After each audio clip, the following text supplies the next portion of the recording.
নমস্কার বন্ধুরা, explore with mister and missus দাশগুপ্তের চ্যানেলে আপনাদের স্বাগতম। আমি আপনাদের হোস্ট স্বরূপ বলছি।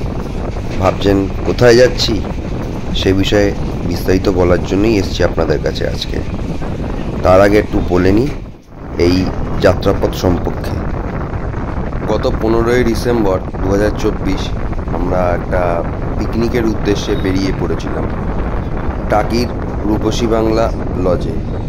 তা সকালবেলা আমি অফিস ফেরত বেরিয়ে হাসনাবাদ লোকাল ধরি।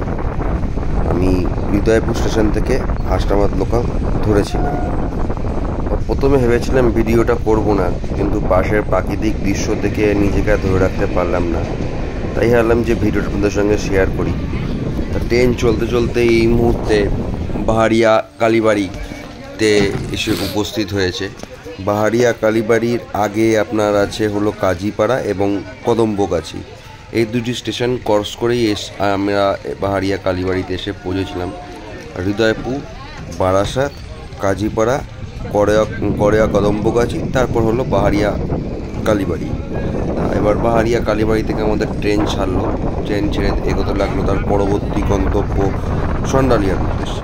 এবার আপনাদেরকে এই শিয়ালদা থেকে হাসনাবাদ সম্পর্কে একটু বিস্তারিত বলে নিই। শিয়ালদা থেকে হাসনাবাদের দূরত্ব 74 কিলোমিটার। শিয়ালদা থেকে বারাসাত হয়ে আপনাদের হাসনাবাদ যেতে হবে। আর আমরা গেছিলাম টাকি রোডে, মানে হাসনাবাদের আগের স্টেশন। তা শিয়ালদা থেকে টাকি রোডের দূরত্ব হলো আপনার 72 কিলোমিটার। আর যেহেতু আমি হৃদয়পুর থেকে ট্রেনে উঠেছি, সেই হিসাবে আমাদের দূরত্ব পড়েছিল 52 কিলোমিটার। এই মুহূর্তে আমরা সন্ডালিয়া স্টেশন ক্রস করলাম। সন্ডালিয়া স্টেশন ক্রস করে আমাদের ট্রেন এগিয়ে যেতে লাগলো।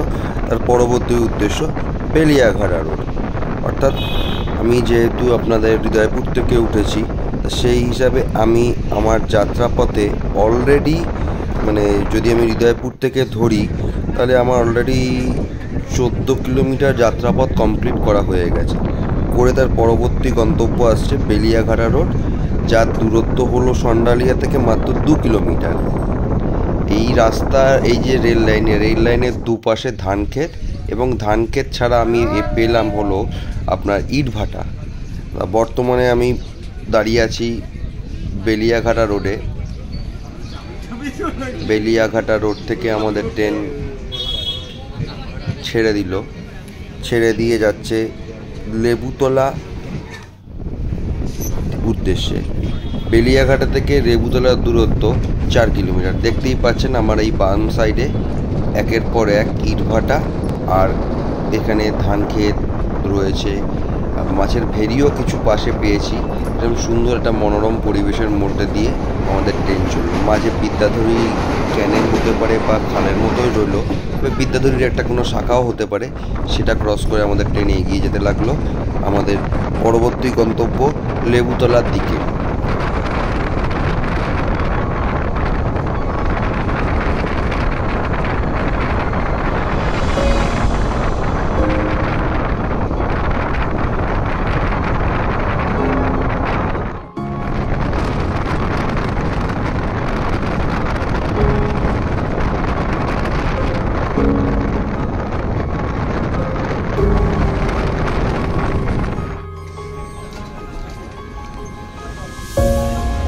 বর্তমানে আমরা লেবুতলা হল্টে এসে পৌঁছলাম। লেবুতলা হল থেকে আমাদের ট্রেন ছেড়ে দিল। পরবর্তী স্টেশন ভাসিলা। লেবুতলা থেকে ভাসিলার দূরত্ব 2 কিলোমিটার।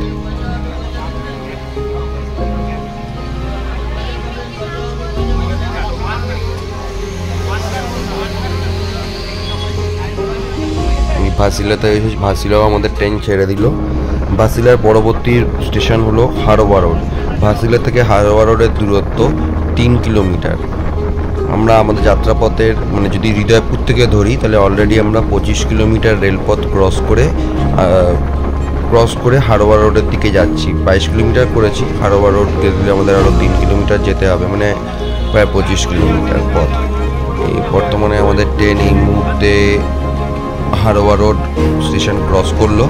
পাশে দেখুন পাট চাষ করা হয়েছে। তার যে পায়কাঠি বলে সেগুলোকে সুন্দর করে সাজিয়ে ওরা ওনারা গুছিয়ে রেখেছেন রেল লাইনের পাশ দিয়ে এই রাস্তা চলে গেছে হারোয়ার যে গ্রাম আছে পাশে, সেই গ্রামের ভেতর দিয়ে। এই সরু রাস্তার পাশ দিয়ে আমাদের ট্রেন আস্তে আস্তে এগিয়ে চললো। বর্তমানে আমাদের ট্রেন এসে পৌঁছেছে হলো কাকড়া মির্জানগর হল্ট। হারোয়া থেকে কাকড়া মির্জানগর হল্টের দূরত্ব 3 কিলোমিটার। যারা লোকনাথ বাবার কচুয়া ধামে যান তারা এই কাকড়া মির্জানগর হল্ট থেকে যেতে পারেন। কাকড়া মির্জানগর হল্ট থেকে ছেড়ে আমাদের ট্রেন এগিয়ে চললো পরবর্তী স্টেশন মালতীপুরের উদ্দেশ্যে। কাকড়া মির্জানগর হল্ট থেকে মালতীপুরের দূরত্ব 4 কিলোমিটার। আর আমার এই ট্রেনের যে কম্পার্টমেন্টে আমি ছিলাম তার পাশে আগের কম্পার্টমেন্টে ভাই হাতে একটি ফুলের বা কোনো গাছের পাতা নিয়ে সুন্দরভাবে দেখিয়ে এগিয়ে চলতে লাগলো। মাঝে ভাইকে বলছিলাম, ভাই পাশে রেল লাইনের যে ইলেকট্রিকের পোলগুলো আছে এগুলো ধাক্কা মারতে পারে। চলতে চলতে বিদ্যাধরী আবার ক্রস করে নিল আমাদের ট্রেন, করে এসে পৌঁছালো মালতীপুর। আমি বছর 10 আগে একবার ট্রেনে করে গেছিলাম জন্মাষ্টমীর সময় কাকড়া মির্জানগরে। সেখান থেকে লোকনাথ বাবার ওখানে ঘুরে এসে ভোর রাত্রে আমরা কাকড়া মির্জানগর হল্টে কিছুক্ষণ ওয়েট করেছিলাম। হাসনাবাদ লাইনের সেকেন্ড ট্রেন ধরে আমি বাড়ির উদ্দেশ্যে ফিরেছিলাম। তা কাকড়া মির্জানগর ছেড়ে পরবর্তী স্টেশনও ঘোড়সোনা ঘোড়াও ক্রস করে নিল মালতীপুর থেকে। ঘোড়সোনার দূরত্ব ছিল 4 কিলোমিটারের কাছাকাছি। ঘোড়সোনা ঘোড়া 3 কিলোমিটার। ঘোড়সোনা ক্রস করে আমাদের ট্রেন আবার এগিয়ে চললো তার পরবর্তী উদ্দেশ্য গন্তব্য চাপাপুকুরের উদ্দেশ্যে। চাপাপুকুর থেকে আমাদের ট্রেন এবার ছেড়ে দিল। ঘোড়সোনা ঘোড়া থেকে চাপাপুকুরের দূরত্ব 2 কিলোমিটার। পরবর্তী স্টেশন ভ্যাবলা। চাপাপুকুর থেকে ভ্যাবলার দূরত্ব 5 কিলোমিটারের মতো। পাশে দেখুন যেগুলো দেখছেন এগুলো হলো গ্রামের ঘরবাড়ি এবং তার সঙ্গে ধান ক্ষেত। এই ধান ক্ষেত গ্রামের ঘরবাড়িকে নিয়ে আমাদের ট্রেন এগিয়ে চলল ভ্যাবলার উদ্দেশ্যে।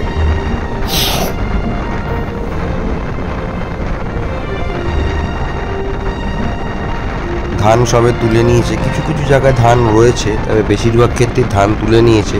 শীতের কিছু ফসল আমরা দেখতে পেয়েছিলাম এই ক্ষেতগুলির মধ্যে দিয়ে। কিছু কলা গাছের কলা বাগান, অন্যান্য ফলের বাগানও ছিল এই রেলপথের দুপাশে। বর্তমানে আমরা ভ্যাবলা হল্টে এসে পৌঁছেছি। চাপাপুকুর থেকে 5 কিলোমিটার দূরত্ব। আমরা আমাদের যাত্রাপথে 42 কিলোমিটার পথ অতিক্রম করে ভ্যাবলা স্টেশন থেকে এবার চলে যাচ্ছি উত্তর 24 পরগনার আরেকটি প্রধান শহর বসিরহাটের উদ্দেশ্যে। এই বসিরহাটে কলেজ, জেলখানা আপনার আছে। বসিরহাট উত্তর 24 পরগনা এটির নাম করা শহর।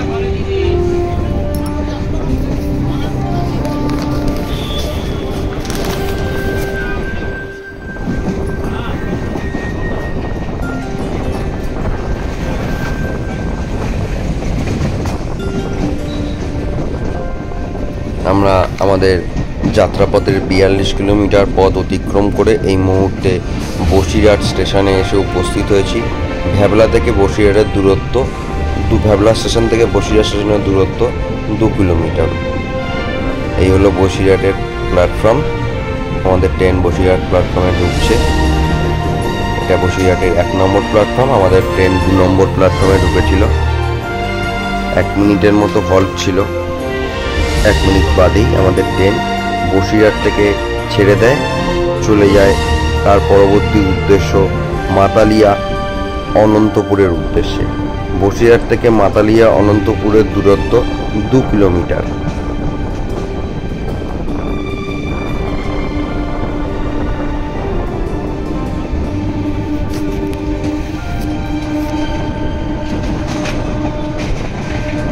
আমি এই টোটাল যাত্রাপথে আপনাদেরকে একটি রেল যাত্রা এবং তারপরে আমরা যে গেছিলাম রূপসী বাংলাতে, সেখান থেকে ইছামতি নদীতে নৌকা ভ্রমণের ভিডিওটি সম্পূর্ণ এখানে দেখাবো।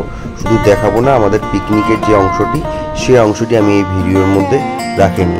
এই মুহূর্তে আমাদের ট্রেন মাতালিয়া অনন্তপুরে এসে উপস্থিত হয়েছে। তার যাত্রাপথে 46 কিলোমিটার পথ, অর্থাৎ হৃদয়পুর থেকে 46 কিলোমিটার রেলপথ অতিক্রম করে মাতালিয়া অনন্তপুরে। মাতালিয়া অনন্তপুর থেকে আমাদের ট্রেন ছেড়ে দিল। তার পরবর্তী গন্তব্য মধ্যমপুর। মাতালিয়া অনন্তপুর থেকে মধ্যমপুরের দূরত্ব, মাতালিয়া অনন্তপুর থেকে মধ্যমপুরের দূরত্ব 2 কিলোমিটার। যেটা বলছিলাম যে আমি এই রেলপথের জার্নিটা এবং আপনার ইছামতি নদীতে আমরা যে নৌকা ভ্রমণ করেছিলাম সেই অংশটুকুনি আমি আমার এই ভিডিওর মাধ্যমে আপনাদের কাছে আজকে শেয়ার করব। আর আমাদের পিকনিকের যে অংশটি ছিল সেই অংশটি আমি এই ভিডিওতে রাখিনি। চলুন যাওয়া যাক পরবর্তী স্টেশন মধ্যমপুরের উদ্দেশ্যে।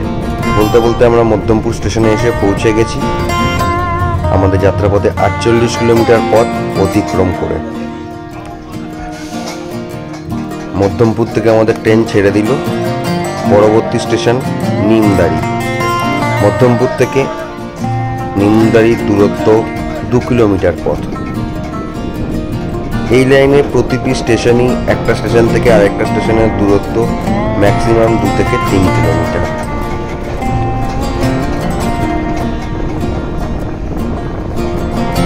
পাশে দেখুন সুন্দর ধান ক্ষেত, আর তার মাঝখান দিয়ে রেল লাইন চলে যাচ্ছে।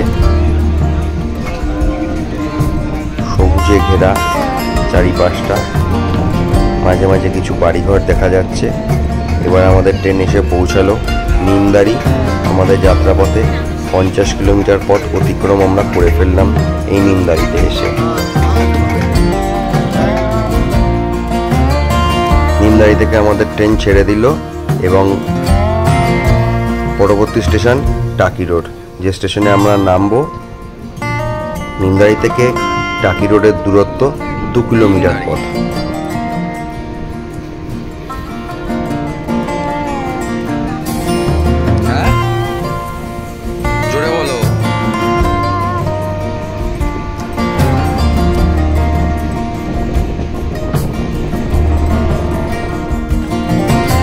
আমরা টাকিতে গিয়ে টোটো ধরে গেছিলাম রূপসী বাংলাতে, রূপসী বাংলা লজে। আমাদের ওখানে একটি রুম নেওয়া ছিল। রূপসী বাংলা লজে আপনারা গিয়ে থাকতে পারেন, একদিনের ছুটি কাটিয়ে টাকি শহরটাকে দেখে ঘুরে আসতে পারেন। আমি রূপসী বাংলার ট্যারিফ চার্টটা এই ভিডিও ডেসক্রিপশন বক্সে দিয়ে দেবো এবং বুকিং লিঙ্কটাও এই ভিডিও ডেসক্রিপশন বক্সে দেওয়া থাকবে। এছাড়াও আপনার রূপসী বাংলা ছাড়া আপনার সোনার বাংলা রিসোর্ট পেয়ে যাবেন। টাকিতে আরেকটি বড় নামকরা রিসোর্ট রয়েছে, তাদের নিজস্ব সুইমিং পুল, বিভিন্ন ধরনের কটেজ, বিভিন্ন ধরনের ট্যারিফ সেখানে পেয়ে যাবেন। তারও আমি বুকিং লিঙ্কটা আমি এই ভিডিও ডেসক্রিপশন বক্সে দিয়ে রাখবো। আপনারা ওখান থেকেও এই লজগুলোকে বুক করে একদিনের ছুটি কাটানোর জন্য টাকির উদ্দেশ্যে যেতে পারবেন। টাকিতে অনেকগুলো দেখবার মতো স্পট আছে। এবার উনি চলে এসছেন আমার পাশে, যেহেতু শেষ স্টেশন আমরা নামবো, কিন্তু উনি আবার মাঝে মাঝে একটুখানি ভুল করে বলে ফেলছিলেন যে উনি হাসনাবাদ ক্রস করে ফেলেছেন। মানে উনি বসিরহাটকে হাসনাবাদ ভেবে ফেলেছিলেন ভুল করে। তাই উনি বলছিলেন যে উনি নাকি হাসনাবাদই ক্রস করেছেন। দেখুন কিছুক্ষণ পরে শুনতে পারবেন। বলতে বলতে আমরা টাকি রোড স্টেশনে চলে আসলাম।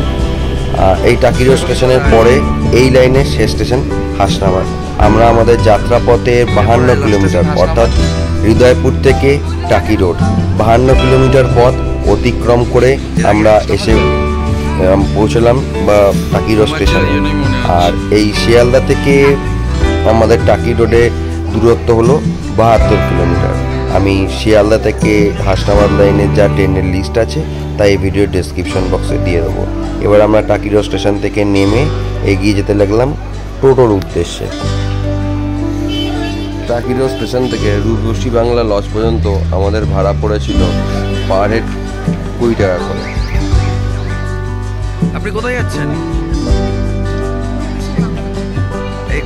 কোথায় এসছেন? এরপর স্টেশন কি? আপনি তো 4টে স্টেশন আগে হাসনাবাদ ক্রস করে চলে এসছেন। টাটা। শুনে ভয়ে আগে আগে টোটো নিয়ে পালিয়ে চলে যাচ্ছিল আমাকে ফেলে রেখে। টোটো করে এবার আমরা যাত্রা শুরু করলাম আমাদের গন্তব্য রূপসী বাংলা লজের উদ্দেশ্যে। আমি এখানে আপনাদের রূপসী বাংলার ট্যারিফ চার্টটা দিয়ে রাখলাম, ডেসক্রিপশন বক্সও দেওয়া থাকবে ট্যারিফ চার্টটা। আমরা আমাদের পিকনিকে কিছুটা সময় কাটিয়ে তারপর আসলাম ইছামতির তীরে। রূপসী বাংলা লজের ঠিক অপোজিটে এই ইছামতি নদী। ইছামতি নদীর এই ঘাট থেকে আপনি নৌকা করে ইছামতি ভ্রমণ করতে পারেন।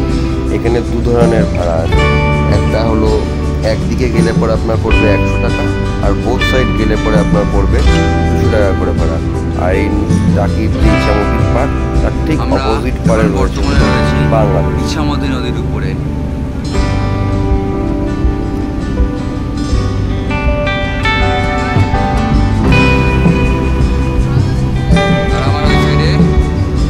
বাংলাদেশ।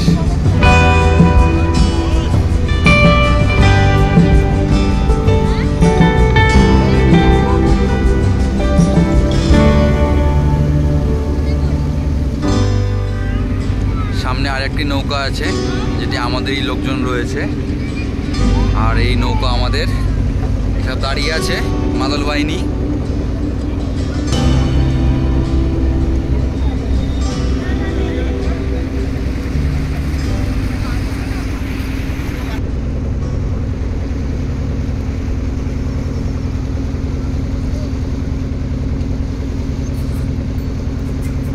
আপনাদের একটা কথা বলতে ভুলেই গেছিলাম, সেটি হলো হৃদয়পুর থেকে আমাদের টাকি রোড পর্যন্ত টিকিট পড়েছিল, ট্রেনের টিকিট পড়েছিল 15 টাকা করে। ল্যান্ডস্কেপে নাও। টাকি স্টেশন থেকে এই রূপসী বাংলা লজে আসার সময় আপনারা পাবেন রাস্তার পাশে টাকি রাজবাড়ি, যেটা পুবের বাড়ি নামে পরিচিত। এছাড়া আপনারা পাবেন টাকি কলেজ এই রাস্তার পাশে। Out in the fields, dark was the night. Quietly shepherds were resting. When all at once, the flashing of lights, a chorus of angels were seen. Glory to God in the highest, peace and goodwill is a common. Don't be afraid, be পাশে বাদিকে যে গাছগুলো দেখতে পাচ্ছেন নদীর মধ্যে হেলে পড়েছে, তার মধ্যে কিছু ম্যানগ্রোভ জাতীয় অরণ্যও রয়েছে। There he lies in a swaddle, our Redeemer has come. All the power of heaven come down. আমরা যেহেতু 26 জন ছিলাম, দুটো নৌকা আমাদের নেওয়া হয়েছিল, 13 করে বসেছিলাম, এবং আমাদের টিকিটের দাম সেক্ষেত্রে কম পড়েছিল। দুজনের টিকিটের দাম পড়েছিল 170 টাকা করে। Emmanuel, God is with us.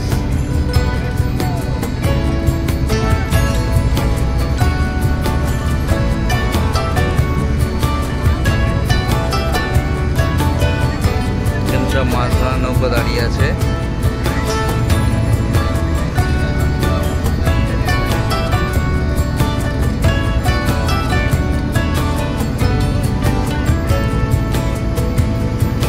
Tidings of joy, lend me an ear. দক্ষিণ 24 পরগনা দিয়ে যেমনি সুন্দরবন যাওয়া যায়, তেমনি উত্তর 24 পরগনা হাসনাবাদ থেকে নেমে হিঙ্গলগঞ্জ হয়েও সুন্দরবনের দিকে যাওয়া যায়। আপনারা হাসনাবাদ বা টাকি বা বসিরহাট ধর্মতলা থেকে বাসে করেও আসতে পারেন। বসিরহাটের নদী পেরিয়ে এগিয়ে গেলে পরে সেখান থেকে ভারত থেকে বাংলাদেশ যাওয়ার বর্ডার পাওয়া যায়। আমরা বর্তমানে যে ইছামতি নদীতে রয়েছি, এই ইছামতি নদীর ওপারে যেহেতু বাংলাদেশ, এখানে এই আন্তর্জাতিক বর্ডারটা নদীর মাধ্যমে ভাগ করা হয়েছে। নদীর মাধ্যমে মানে নদীর মাঝ বরাবর, নদীর মাঝখানে হাফ পশ্চিম ওপরে বাংলাদেশ, হাফ পশ্চিম ওপরে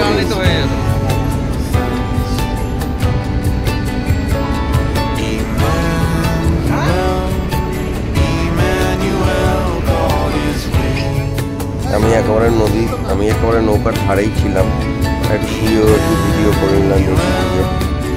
Emmanuel, God is with us.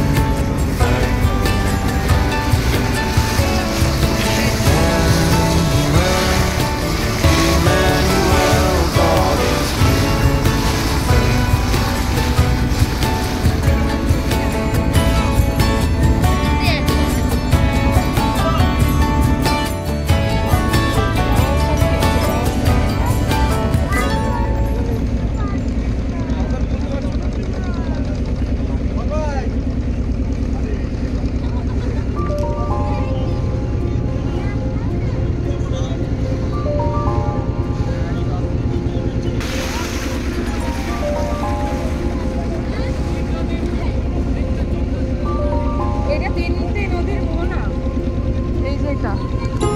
তিনটি নদীর মোহনা, তো এই পাশ দিয়ে একটা এসছে, এই পাশ দিয়ে একটা এসছে, এই পাশ দিয়ে তিনটি নদীর মোহনা।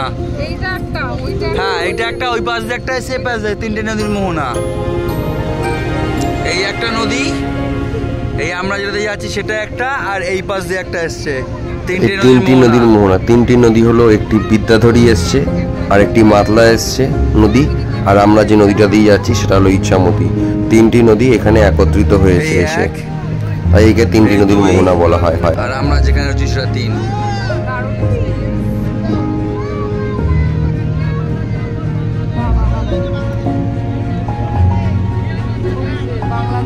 আর ওই বাংলাদেশ।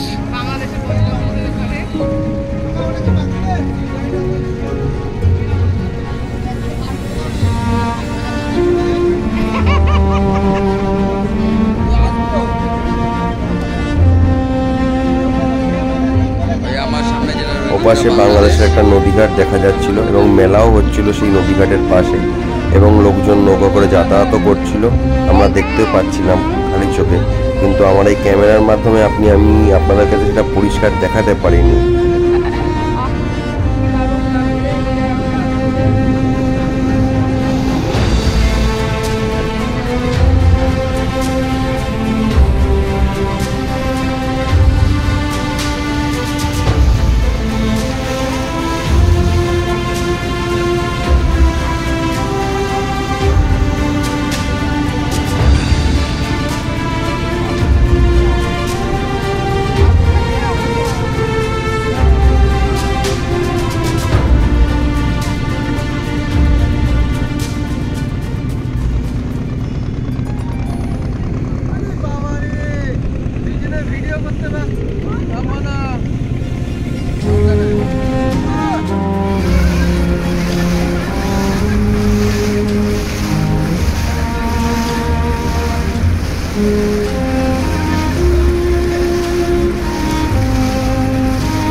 দেখেছি তুমি ভিডিও করছো, দেখেছি বাবা, আমি ভিডিও করতে দেখেছি তোমাকে।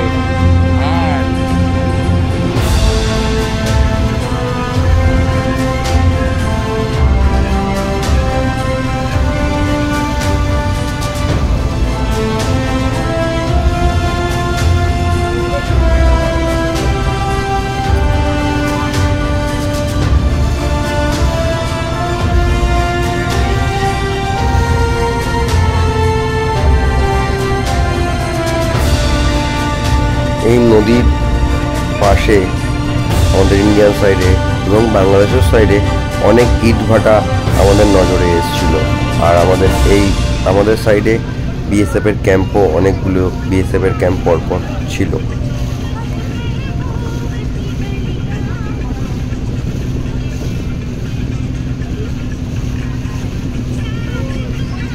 যেহেতু এটা দুই দেশের বর্ডার এলাকা, আমাদের নৌকায় ওঠার সময় আমাদের কিন্তু সচিত্র পরিচয়পত্র হিসাবে আধার কার্ড শো করতে হয়েছিল। এই দূরে বিএসএফ ক্যাম্প দেখা যাচ্ছে। দুর্গাপুজোর দশমীর দিনকে এপার বাংলা ওপার বাংলার সুন্দর বিজয়া দশমীর ভাসান এই ইছামতি নদীতে দেখা যায়।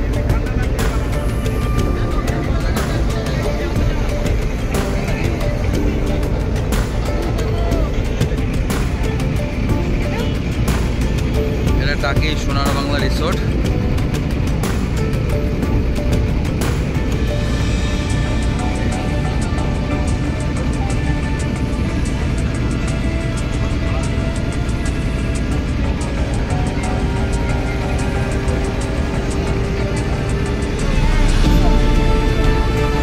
টাকি সোনার বাংলা রিসোর্ট।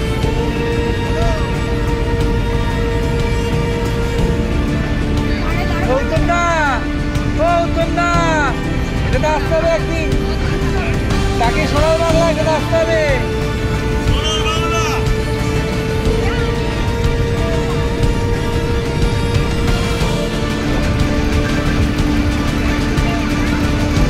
এত বড় প্রপার্টিটা।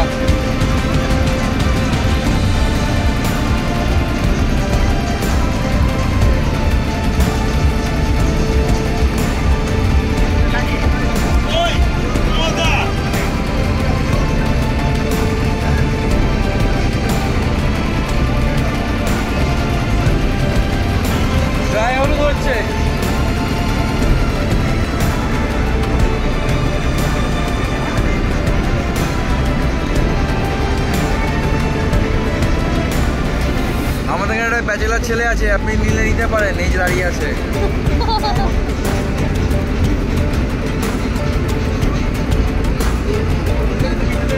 হ্যাঁ